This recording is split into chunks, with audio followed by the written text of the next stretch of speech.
Hey everybody, let's have a quick chat about Get Buff One, the book, which was released initially in 1999. First in a purplish kind of cover, but then very soon after that, the colours that you see behind me. I'm not sure if anybody did. Anyone ever get the purple version, or time had passed and you got the yellow and blue version behind me? Never the pearl. Which one, Dave? Also the purple one? Yeah. I No, did an never the interview pearl. with a KSI, long-term KSI supporter who very proudly showed me, and I'd hand I'd hand numbered the inside cover of that release, and I think he got number 12, for example. He was very proud of it, and so he should be. It was beautiful to see someone so proudly holding up a numbered and signed copy of a book released in 1999, literally. So I'm assuming we've all got the blue and yellow version, which has been around for a long time. That was pretty quick to come in. But for me, Get Buff One was pretty significant. Now, the challenge was, I don't know if any of you were around in the time. When I say around at the time, I'm talking about if you got Get Buff One in 1999, you would know what I'm talking about. It had contained things in it that nobody had seen before, generally speaking. There are a few people who were reading T-Mag, the online magazine at the time, um, and they would have been exposed to that material a little bit, but generally speaking, it was totally new to the entire world. And I know that for a lot of people, they don't understand how fast the world changes, but that was the situation back in 99. Does anyone have any recollection of how disruptive that content was? Yeah, I do remember that. Well, there was some content, for example, that there were not many sets. When I bought the book, when I read the book first, I was already doing some strength training for many years, actually. I never did a program with only like 12 sets in total. That for me was the most disruptive thing. But Yeah. the most interesting thing was that the results of doing that program, I never had those amazing results before. What do you think that was, though? Was it the low volume only, or was it the way? Because there was a lot more to the program design, and I'll talk about the unique program design. Was it the way the program was laid out over the four stages, or was it the low volume, or was it both?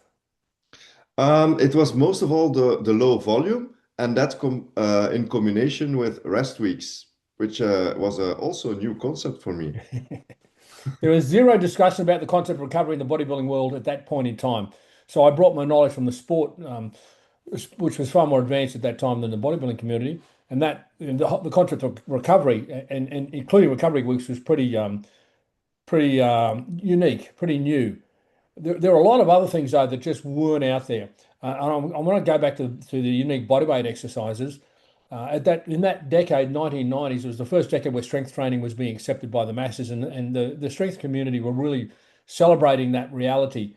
So it was the 90s was about how much you can lift, and mainly in the compound movements. It was mainly an Olympic lifting, powerlifting kind of decade. Now, that comes and goes, obviously, but there was almost zero bodyweight exercises in Western world bodybuilding. Now, obviously, if you go back through the more Eastern European literature, you might find some more bodyweight exercise books back in the 70s, etc.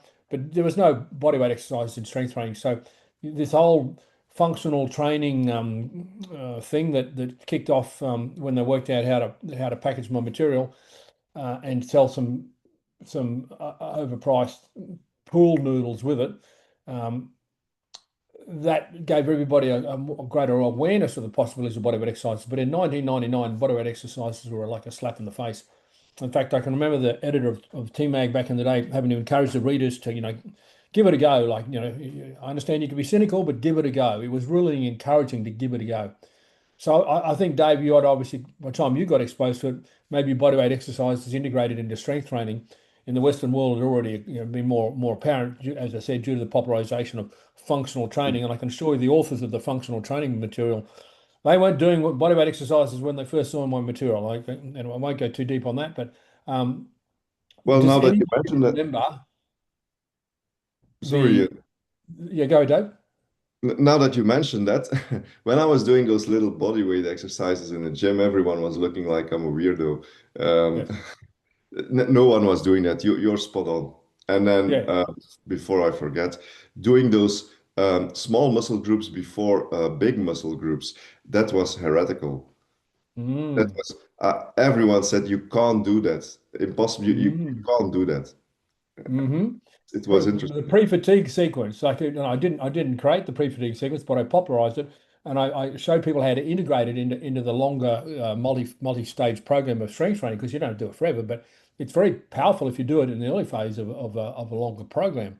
So now it's coming back to you, Dave. Some of the very disruptive things, like Get Buff One, I believe was the most disruptive strength book that's been published in the last half a century, without a doubt.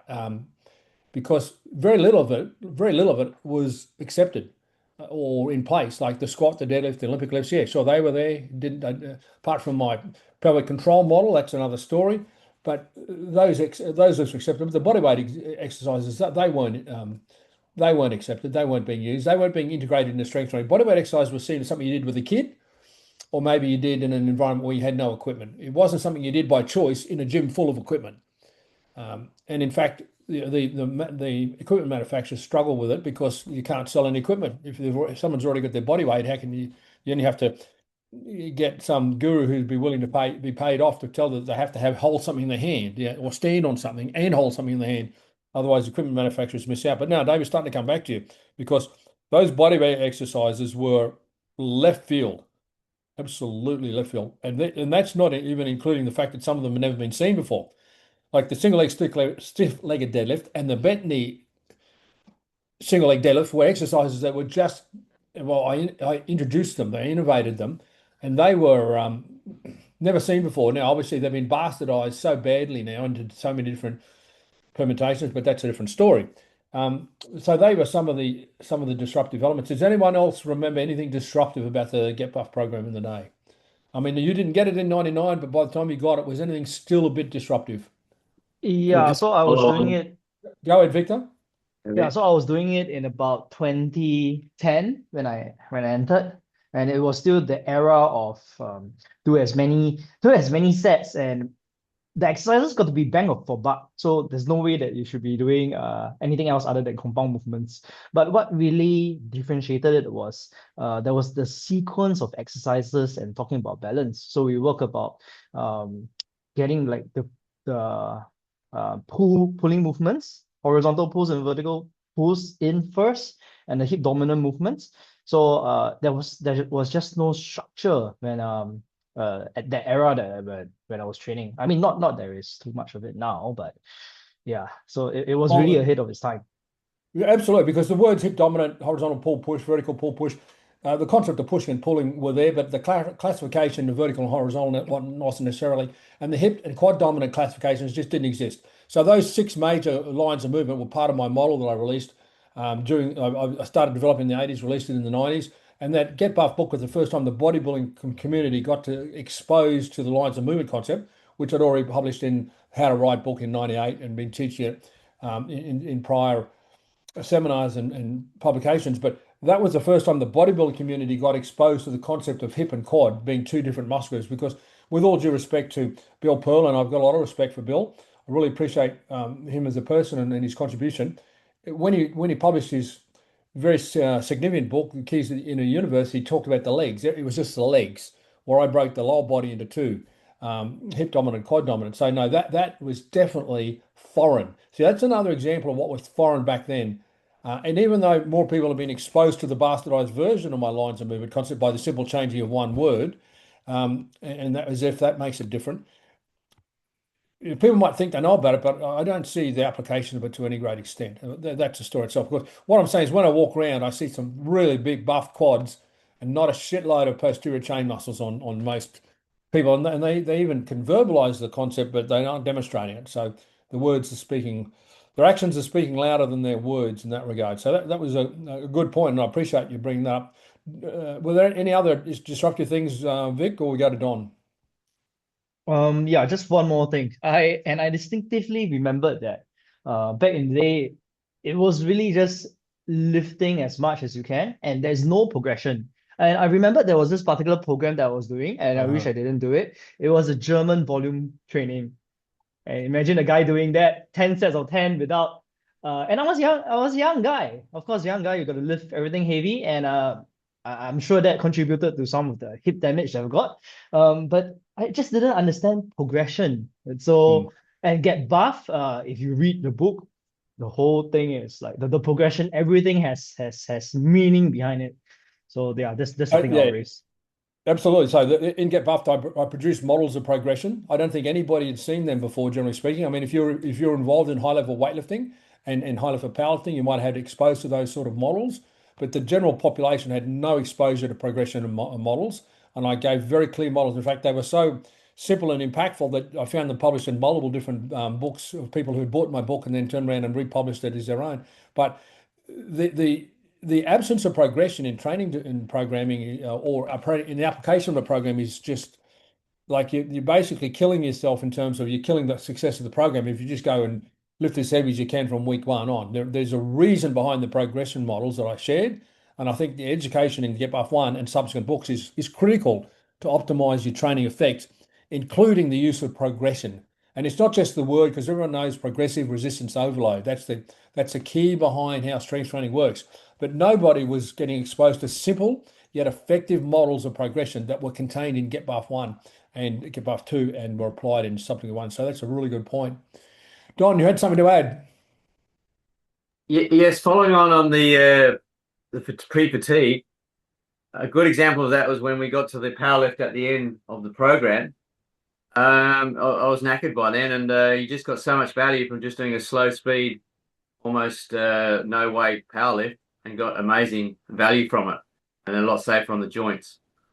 Yeah, so that's what I teach in the integration of the lifts, where you're not just going to reintroduce them later. We're not taking away from the lift. We're still going to maintain, we're going to stay in touch with them. But the beauty about it is you were too tired to lift it heavy anyway. So it was a real safety net. And you really had to work hard to control the bar because you have the muscle fatigue. So the chances of you focusing on your tech week were far higher. I found it incredibly effective. Basically, I would take the load off people, and yet if I develop them, if they I would develop their intermuscular coordination, their technical coordination, when loading was returned, they were technically more superior and able to lift more load as well as get a better selective recruitment. So the whole concept of selective recruitment just didn't exist in literature, generally speaking. So good point there that keeping a constant exposure to the main lifts, the big lifts, the compound lifts, is really important rather than just throwing them out for one or two phases. But they were de-emphasized. They put it at the back of the program. The load was minimal, the speed was slow, and you really worked on your technique. So anybody who did that really, I believe, gets a great result in the. When I say medium term, 12 weeks later, or 8 to 12 weeks later, 12 to 16 weeks later. Fantastic point. Tom, anything disruptive Yeah. you found to get back on? Well, he was talking about speed of movement. I mean, that's a variable that I've never really thought about before I started doing these programs. I didn't read it in the late 90s, but when I did, all those bodyweight exercises were popularized. And then, so it was really impactful to learn how to actually do them properly and notice the big difference. But yeah, speed of movement and then, using speed of movement in different ways was huge. I'm glad you said because I may be biased, but I believe that if you do my unique exercises in a manner as taught by others or modeled by others, you're not going to get the result that I had in mind. So I think it makes a huge difference. And I've had athletes come out of America and show me their single stiff-legged deadlifts, etc., etc., and they've had a different training effect when I showed them how I intended it to do. So very very important point to follow the technical model. As far as speed of movement goes, you know, apart from a word, lift slowly, lower slowly, there was nothing there. Um, I think there was some weightlifting influences that Polycon had picked up on that had talked about controlling the eccentric speed in some instances, but generally speaking, nobody was out there manipulating the speed and all using my three-digit timing method, which I introduced to say, this is how many seconds I want you to take to complete the eccentric phase. This is how many seconds I want you to take to hold the pause, and then this is how many seconds I want you to take to complete the lift. So the whole concept of manipulating the variable of the pause alone. And I came up with that concept in the 1980s. They had some research support by an Australian biomechanist by the name of Greg Wilson in the mid-90s.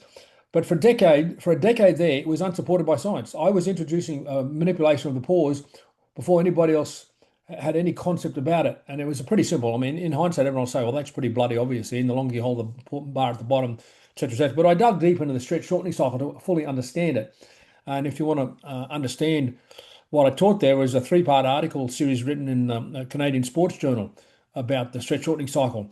But my study of the stretch shortening cycle was very important for me to understand how and why to manipulate the speed of the eccentric, the speed of the duration of the pause, and the speed of the concentric.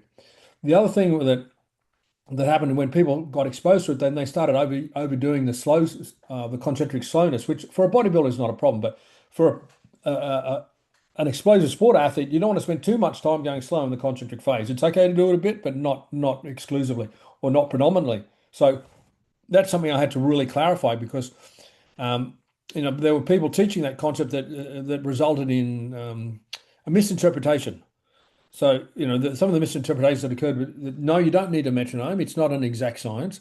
And secondly, don't spend too much time going slow in the concentric unless you are purely a bodybuilder. If hypertrophy is your sole and only interest, fantastic. The other thing that took people by surprise with the speed of movement is understanding the impact of the pause top and bottom, and that's a separate story in itself. But yes, Tom, the introduction of controlling the three aspects of the lift, the eccentric, the concentric, and the pause, was totally disruptive. When I started talking about it in the 90s, and definitely the bodybuilding community when it came out in the Get Buff book in 1999. So I think there were some other things.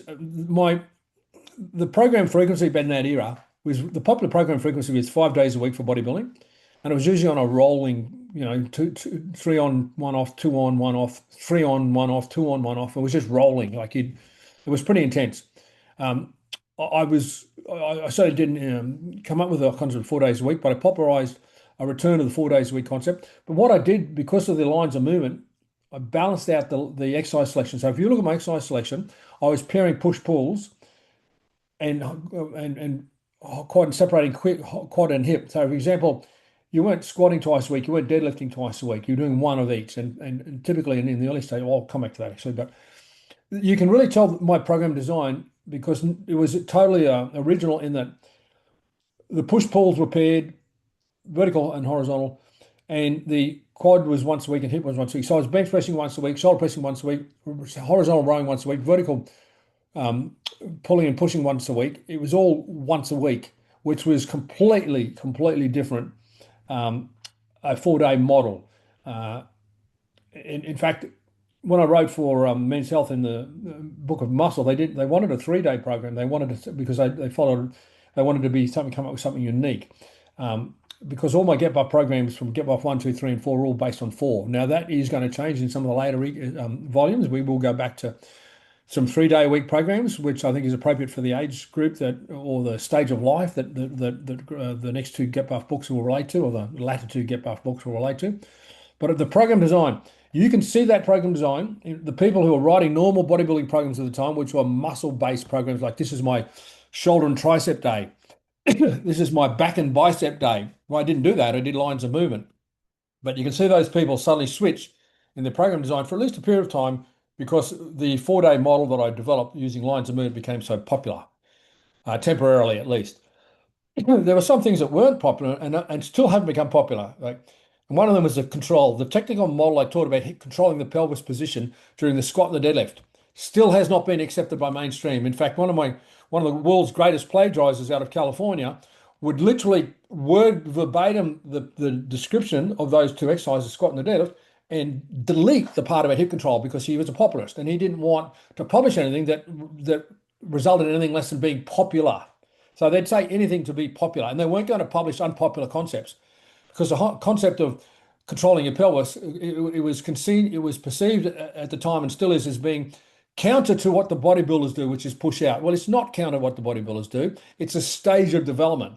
But you can learn more about that in Gap 5, which will be out shortly, and also the Legacy series, where I spent a lot of time explaining my pelvic control model, which was published extensively by myself from the 90s onwards.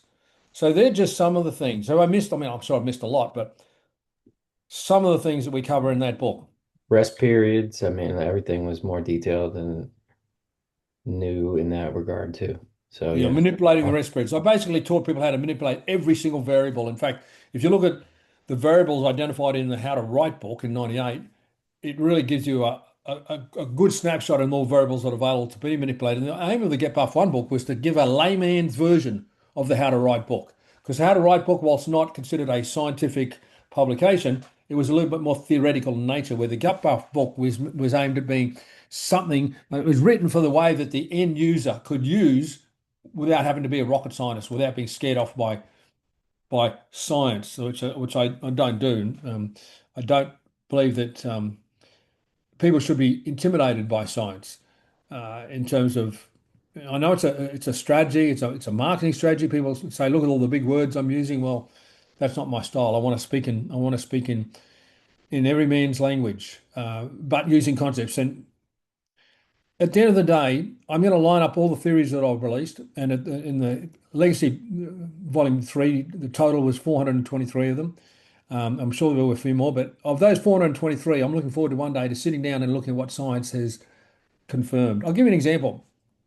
I put a theory out in around the turn of the century where I said that the more advanced you got as a strength training athlete, the lower the average rep that you will be optimal for you. So in the beginning, you might find it's optimal to do 15, then it'll drop to 12, then it'll drop to 10, then drop to 8, drop to 6s. So, by the time you've been training seriously for enough time, it'll be lower than it used to be. I got a feeling that's been validated in science along with, anything. But there is one that hasn't. That's the concept of time under tension. So that's a term I coined. And it's been bounced around a lot. In fact, I see that so extensively in scientific articles, but I don't know whether they've actually validated it or they're just using it because it sounds cool. But the concept of time under tension would something also that you would have been exposed to in Get Buff 1 for the first time, or at least the How to Write book before that. So yeah, some great insights into Get Buff 1. I've got another thing I want to share about who should be using it, but before I do, I just wanted to pause for a second. Anyone else had anything they wanted to add? If I triggered another thought. There's one more actually. The 2 sets by 8 reps or 10 reps instead of doing 3 or 4 sets by that was unique for me too. Absolutely. So I was the first person that I know that said, listen, Delorme, God bless his work. He was a surgeon, a medical doctor out of America, working with I think World War II veterans who've been injured, and you always learn a lot when you're rehabbing soldiers because you get so many. Unfortunately, and with all due respect to my brothers and sisters in arms, you get so many broken bodies. So Delorme came up with the 2 sets of 10, 3 sets of 10 kind of concept, and that stayed like almost Bible-like. It was almost like, how dare you? And I basically said, well, that's really sweet. There is a time and place for it, but it can be pretty ineffective. And I said, I don't do a lot of times where I'll do more than 2 sets, say, at the same rep. But if I do, it'll be a wave loading method, not like the same load, or you might do step loading. But yes, Dave, that's a very good point. I was the first person to say, listen, Dr. Delorme, I respect your work, but let's take it a step further. And that whole discussion about loading protocols, reps and sets, and I put a lot of work into that. And I think there was an article I wrote called the Wave Loading Manifesto, where I think was a pretty good summary of that, or any of my books. But that's a good point, Dave. Where I was the first person to say Delorme's work, we can do it a little bit better in some cases. Not all the time, it's still applicable. I don't want to be a smarty pants, but yes, Dave, that's a really good point because I absolutely had never heard anybody say that before that. And I know how many programs I've done, which is X number of sets of this and X number of sets of that. Now, fortunately, I had a fair bit of time in the weightlifting, Olympic lifting, and powerlifting background. So I got involved in more, a little bit more Eastern European sort of communist state-sponsored programs in terms of the loading parameters. But I still did my fair share of, the Delorme influence 3 or 4 sets of whatever. Good point, David. I appreciate that. it's a programming we can return to every year and get value from it. And that's my big point, because I'm going to tell you this. People come to me and they're saying, "Oh, you got get buff 1, 2, 3, 4. Now I'll go get buff 5 in." They don't always ask. They might say, "I'm just going to get buff 3 because I'm not a beginner. I can't start with get buff 1 because I'm not a beginner." And I don't have a lot of hair left, so I can't pull it out. But it's pretty frustrating to see anybody tell me that they don't need get buff 1. And so I got to a point where I was trying to restrict sales and get buff 4 and make sure, listen, get the first 3 before you even look at get buff 4, because there's a few people on the planet. There's so few people on the planet that need get buff 4. I'm not saying in absolute numbers, but in percentage terms, as a relative terms, it's relatively small population. So I just can't stress enough what Don's just said there. I personally return to get buff 1 once a year, minimum, if not sometimes twice a year. I typically start my annual cycle with a Get Buff 1 program. That is how good it is. And I created that program way back in the early 90s, published it in the late 90s, and I'm still doing it 30, 40 years later. So I'm either brain dead or it's a really good program.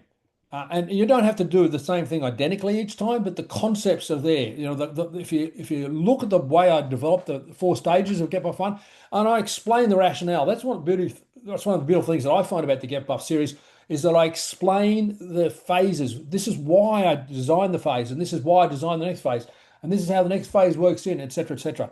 So whether it's identical or whether it's a modification of, the concepts laid out in Get Buff 1 are for everybody every year. Now, you can go on and be more advanced and esoteric, sure, but don't tell me Get Buff 1's not for you. So I appreciate you raising that point, Don. And before I do want to take an extension of that point, but I'll just pause for a second if anyone else wanted to add, or we move on. So the other comment I want to make is they're generic programs. Get Buff are generic programs. And I'm not a huge fan of generic program, but if it's better than what someone's doing, then I have no problems with it. But generally speaking, I spent my entire career individualizing programs for athletes. Like I've never been in person with an athlete and given everybody the same program. It just doesn't happen. I have used generic in some international programs where I haven't had direct contact with the athlete, and it's a low budget program. It's very rare. I have done it. It's very rare. It actually hurts to write a generic program because you might have 1,000 people and it might suit one completely. Now, that doesn't mean that the programs are useless, but what I'm saying is that feel free to individualize a program based on the information that's in the book. Don't feel obliged to always just do the same program. Make the individual changes. For example, you might have a joint that's a bit unhappy and needs to have some exercises changes. You might have equipment differences and need to make changes, which I'll bring back to the equipment in a second. That's a good reminder. So I just wanted to stress that I'm proud of anybody who's willing to individualize their program based upon the model I present. The aim of the Get Buff program was to give an example in the place where it was a better example than what most people were doing. But I'm going to touch on equipment for a moment, if no one else had a point there. So when I wrote the Get Buff program, there were equipment in gyms that just generally speaking don't exist anymore. And when I say don't exist anymore, they do exist in old bodybuilding gyms or rehab clinics, but they don't exist in most low budget, small box, to use a hip word, training facilities for 2 reasons. One, if you've got an exercise device that only does one exercise, like a seated leg extension or a seated lying leg curl, that's it, does that. The station will cost between $3,000 and $10,000 on average. So after the economic collapse of the mid-cycle slump in 2001, after the dot-com bubble bust, 9/11, etc., there was an economic downturn for a few years. And that was the moment when the appetite for building big equipment, storing big equipment, selling big equipment, and buying big equipment changed. And that allowed the opportunity for the functional training marketers to come in and say, well, I'm going to import this stuff from China. I'm going to buy it for $2, sell it for $20. It's a great little business model. I've just got to get some fool to travel around the country and do a functional training seminar for me to popularize it. Now, to support that, it went a step further. It just wasn't, hey, it just wasn't the functional training people saying this is a superior method. There was also a commercial espionage going on where there was an intended attack, in my opinion, to discredit the big equipment. And I'll give an example. I've had one fool write a paragraph that I'm assuming it was intended towards me. He didn't have the balls to use my name, but it was a virtual signaling. So his programs were so bad that he had leg extensions and leg curls in them. So it became, we went through an era from 2001 to 2010 in particular, where if you wanted to be a virtual signaler, you could say, I'm better because I'm smarter and I'm more up with the trends and the science, and it's bad to use leg extensions and leg curls. Well, a lot of fucking bullshit. Machines aren't always the best. No question about it. I've never said machines are the best. You know, body weight's number one, barbells number two, or dumbbells, and the machines are. But there is definitely a time and a place for a machine, and more so in the bodybuilding realm than in the athlete preparation world. But to tell me that an exercise is bad and should be done is absolute bullshit. Now, there are exercises that do place some load on your joint. Now, let's take leg extension, for example. The leg extension does place load on the patellofemoral joint. Well, guess what? Squatting places pressure on the meniscus.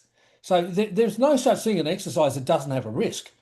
You can't tell me that a piece of steel sitting in the corner with a bit of vinyl and padding is evil. Like such a load of bullshit. It was negativity that was generated to support the functional training sales and the philosophies. Well, obviously that's come and gone, and they'll come back in. But you know, there's been some really nice leg extension leg curl, leg extension machines developed over time using different forms of resistance. Nautilus had a beautiful machine using their cam-shaped design. There was a few hydraulics, you know, with pistons. It's almost sad to see majority of the people in the world not get access to that piece of equipment. But I do get it from a commercial point of view. So if you wanted to set up a gym with a equipment that could do one joint or one exercise, you need, you know, 30, 40 stations. It takes a lot of space and it takes a big budget. And most people are running their fitness centers on a small budget and a small space. So if that's the reason you're not using those machines, great. But don't tell me you don't have them in there because they're bad or they're bad for the body, because most of the shit that people are doing is the way they're doing is bad for their body. You don't need a machine to be bad to your body. You know, just get a few little weird shaped things and throw them around and jump up and down. And you know, I won't even get specific about some of the things that have changed the world for the worse. Okay, so I'll get off my high horse and my soapbox for a second. Anyone else got a comment on some of the things we've talked about in the Get Buff One book that changed the way the world trained, literally? Okay, well, appreciate your input, and we're going to wrap it at that. It was a great walk down memory lane. That book hasn't gone away, and we're still using it. We're still applying it. I teach generalized principles. I don't teach trends. What I teach is not something that in 2 years' time a new trend will come along and supersede it. There'll be attempts to do so. From a trend perspective, it may be, but from a genuine application perspective, it's not the case. What I teach does not go away, other than the trends might move away, but a trend is simply another way to sell an equipment device, create a training method to support the sale of the device. I go a bit deeper in that in my books, including Get Bar 5, which is the first chapter, in fact. But I'll let you find that for yourself. Appreciate everybody's input. Thank you.